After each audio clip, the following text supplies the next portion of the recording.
मैं Balbir Singh Renu, timber, forest, ये सारे मैंने बिजनेस किए हैं और इसके बाद अल्टीमेटली मैं आज होटेलियर और बिल्डर हूँ।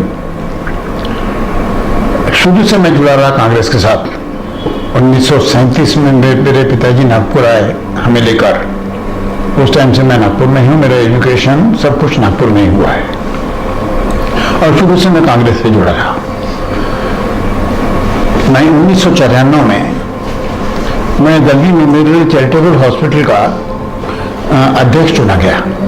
उससे पहले मैंने different associations, Nagpur chamber of commerce, Nagpur timber merchants association, forest contractor association president, बहुत सारे जिम्मेदारी के पद मैंने संभाले। उसके बाद जहाँ मैंने हॉस्पिटल में प्रेसिडेंट चुना गया, doctor Dalvi memorial charitable hospital, उस हॉस्पिटल में जुड़ने के बाद वहाँ सारे लोग करीब करीब कांग्रेस से जुड़े हुए लोग थे। लेकिन हमें किसी ने कहा, उस वक्त नितिन गडकरी ग्रेजुएट कंसेंसस से एमएलसी हुए थे और हमें किसी ने उनके बारे में बहुत तारीफ की, हम बहुत प्रभावित हुए। हमने सोचा कि उनको हॉस्पिटल में बुलाकर उनका अभिनंदन, सत्कार, उनका सहयोग लेना चाहिए। हमने उनको बुलाया, वो आए। आने के बाद हमने सारी उनको हॉस्पिटल का दिखाया। पुराना हॉस्पिटल था, ये जो 1946 में स्थापित हॉस्पिटल था, बिल्डिंग वगैरह जो थी बहुत पुरानी थी, पानी गलता था उसमें।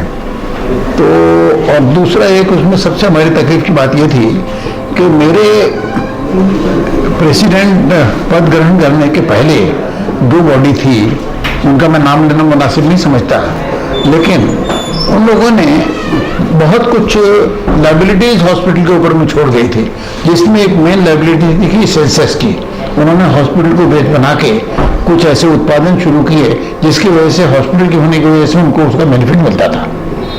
लेकिन वो अल्टीमेटली जब उन्होंने छोड़ा और मैं वहाँ पर प्रेसिडेंट का मैंने चार्ज लिया, तो उस वक्त करीबन 1,10,000 रुपये की सेल टैक्स की लाइबिलिटी और इंटरेस्ट पेनल्टी मिला के करीब करीब उतनी ही लाइबिलिटी और करीबन 2.5 लाख रुपए की लाइबिलिटी थी।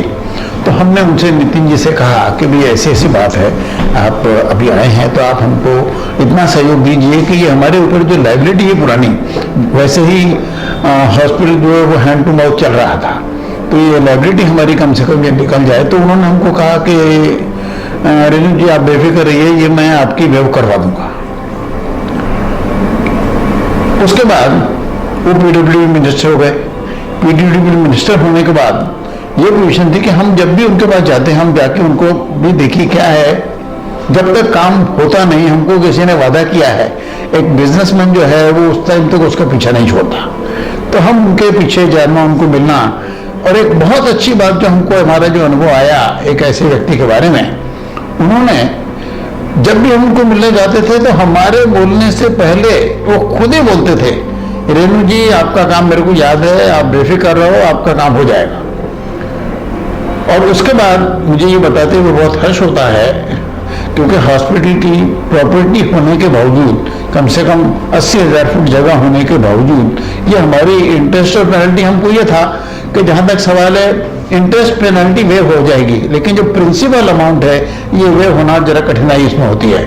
लेकिन खुशी की बात यह है कि उन्होंने पूरा इंटरेस्ट पेनल्टी प्रिंसिपल अमाउंट तक उन्होंने हमारी वेव करवा दिया। उसके बाद हम लोग इतने प्रभावित हुए कि 90% जो लोग हमारे हॉस्पिटल से जुड़े हुए थे, एक्चुअली बॉडी उपाध्यक्ष वगैरह वगैरह, वो सारे लोगों ने, हमने तय किया कि हमने भारतीय जनता पार्टी ज्वाइन करना है। और सिर्फ नितिन गडकरी की वजह से मैंने और मेरे सहयोगियों ने भारतीय जनता पार्टी ज्वाइन की। प्रमोद महाजन, उस वक्त चिटनीस पार्क में एक बहुत बड़ा सम्मेलन हुआ था, उसमें प्रमोद जी महाजन आए हुए थे, उनके सामने मुझे पार्टी में लिया गया था। उसके बाद हमारे तरह तरह के उनके हम अनुभव होते गए। और मेरा ये मानना है कि एक ऐसा व्यक्ति है, जैसा मेरा एजुकेशन उर्दू में, मराठी में, सब जबानों में हुआ है, तो एक उर्दू में कहावत है, सखी से सुन भला जो तुरंत दे जवाब।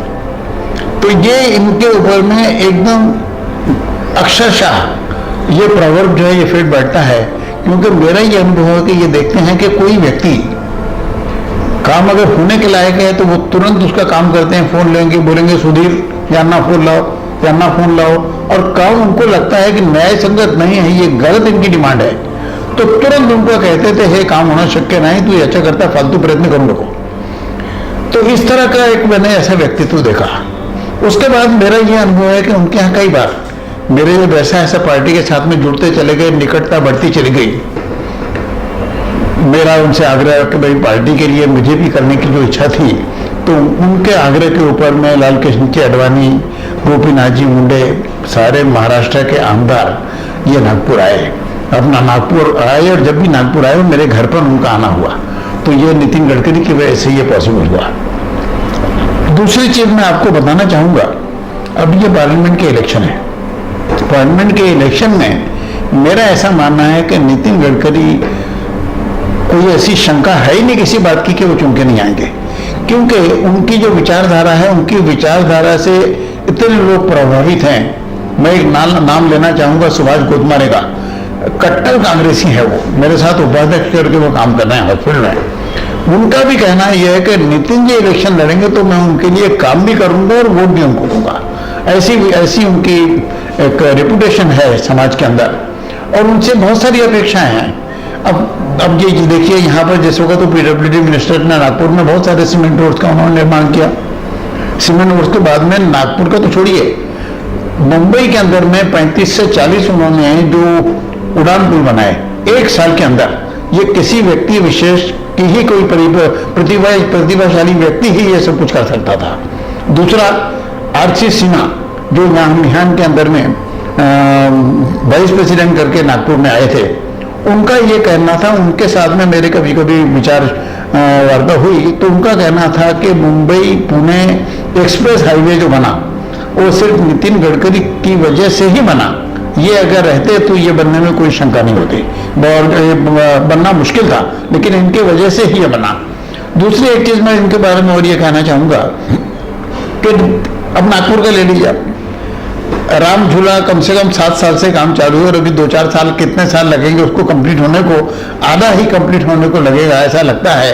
लेकिन अगर ये नितिन गडकरी होते पीडब्ल्यूडी मिनिस्टर इस समय, तो मेरे को लगता है कि वो 2 साल से ज्यादा इसको टाइम नहीं लगता, क्योंकि कोई भी काम होता है परसुएशन से, इंटरेस्ट से, इनका इंटरेस्ट है कि काम होना चाहिए।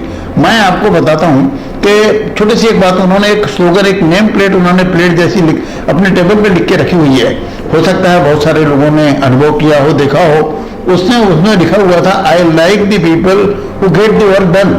ये उनकी टेबल के ऊपर में ये एक स्लोगन लिखी हुई है, एक प्लेट रखी हुई है। तो मेरा ऐसा मानना है कि एक काम करने वाले व्यक्ति हैं, प्रतिभाशाली व्यक्ति हैं। नागपुर में अगर आप देखिए, भौगोलिक दृष्टि से नागपुर मध्य में, और आज इतना डेवलपमेंट की इसमें आवश्यकता है। अगर नितिन जी पीडब्ल्यूडी मिनिस्टर और 2-4 साल रहते तो नागपुर का चेहरा मेरा जो बदला हुआ होता। आज नागपुर में कम से कम मैं समझता हूँ 8 उड़ान पुल की आवश्यकता है। नागपुर में मेट्रो प्रोजेक्ट लाने की कोशिश कर रहे हैं हमारे अभी जो एमपी हैं, लेकिन जहां तक मेरे को लगता है कि दिल्ली में जो मेट्रो रेल आई है वो आज तक वायबल नहीं हुई है। आज तक 2 एंड्स उन्होंने मीट नहीं किया, जितना खर्चा उसमें लगता है उतनी उनको आमदनी नहीं होती, तो नागपुर में वायबल होने का कोई कारण भी नहीं है। तो उसकी जगह अगर 7-8 अगर उड़ान पुल और नागपुर में बन जाए, जैसे रेसिडेंस रोड से सेंट्रल रोड है, कड़वी चौक साइड है, इधर अगर ऐसे कुछ बन जाते हैं तो मैं समझता हूं कि नागपुर के डेवलपमेंट में बहुत बड़ा योगदान होगा। और ये ऐसा मेरा मानना है कि नितिन गडकरी ही कर सकते हैं, और वो चुन के आने में उनमें कोई संकोच नहीं है। और आने वाले दिनों में हम अनुभव करेंगे, देखेंगे। एक मराठी में एक शब्द है, क्योंकि मैं मराठी मीडियम से मैंने पढ़ा और एक उनको संस्कृत सब्जेक्ट था, उसमें एक शब्द है चक्षुर्वै सत्यम, म्हणजे डोळ्याने पाहिलं ते खरं।